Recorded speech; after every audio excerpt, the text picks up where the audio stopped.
ওকে তো জুতা মারা দরকার, ঢেলে মারি ফেলা দরকার। পৃথিবীতে বাবা শব্দটির চেয়ে নিরাপদ আর কোনো আশ্রয় কি হতে পারে?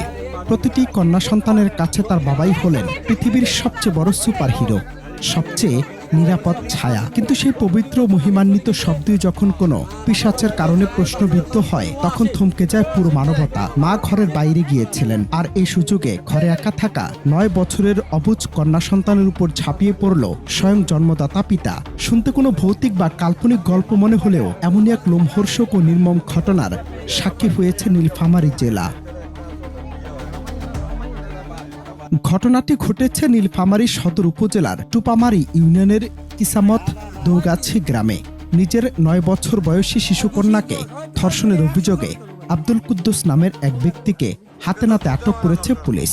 স্থানীয় সূত্রে জানা গেছে, অভিযুক্ত আব্দুল কুদ্দুস তার দ্বিতীয় স্ত্রীর গর্ভজাত ওই অবুঝ শিশুর উপর এই পাশবিক নির্যাতন চালায়। তবে পাপ কখনো চাপা থাকে না। নির্যাতনের শিকার ওই শিশুটি লোকলজ্জার ভয় ভেঙে পুরো বিষয়টি তার প্রতিবেশী এক ভাবিকে খুলে বলে, আর তাতেই বেরিয়ে আসে এই জঘন্যতম অপরাধের কাহিনী।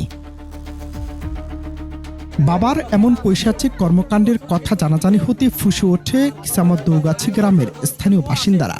ক্ষুব্ধ জনতা তাৎক্ষণিকভাবে অভিযুক্ত আব্দুল কুদ্দুসকে আটকে রেখে পুলিশে খবর দেয়। খবর পেয়ে নীলফামারী সদর থানা পুলিশের একটি চৌকস দল দ্রুত ঘটনাস্থলে গিয়ে লম্পট কুদ্দুসকে গ্রেফতার করে থানায় নিয়ে আসে এবং ভুক্তভোগী শিশুটিকে উদ্ধার করে। পুলিশ জানিয়েছে, শিশুটির শারীরিক পরীক্ষার জন্য তাকে দ্রুত নীলফামারী জেনারেল হাসপাতালে পাঠানো হয়। এই ঘটনাকে সত্য নাকি কেবলই অভিযোগ, তা ডাক্তারি পরীক্ষা ও তদন্তের পর নিশ্চিত হওয়া গেলেও এই ঘটনা নিয়ে এখন রীতিমতো তোলপাড় পুরো জেলায়। এদিকে ঘটনার সত্যতা নিশ্চিত করে পুলিশ জানায়, অভিযুক্ত কুদ্দুসকে আটক করে কঠোর পুলিশি হেফাজতে আনা হয়েছে এবং কারাগারে প্রেরণ করা হয়েছে। ভুক্তভোগী শিশুটি বর্তমানে পুলিশ প্রশাসনের সম্পূর্ণ সুরক্ষায় আছে।